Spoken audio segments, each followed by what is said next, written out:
Hello everybody, welcome back. Today as well we have got to another video. In this video I'll show you how you can see private account on Instagram. But before that, please do make sure to like our video, subscribe our channel, and yes, without any further delay, let's get started. We're here on Instagram. When we go back, we'll be able to find this kind of interface filled with the posts of our friends and some public accounts. And let's say you found a account or recommendation or a person whom you would like to be friends with, then you go ahead, go to the search, and you search a username, right? For example, this is the username I wanted to be friends with. But this particular person has in private accounts. The only access I have of them is their profile picture, which I can tap and check it out. I can have their name, their post counts, their followers counts, and following. That's all I can see, and the mutual followings.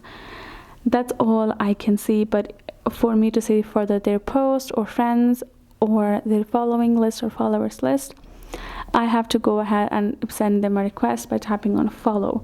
If I tap on follow, since it's a private account, it will not directly be followed and can access. No, it will send them a request.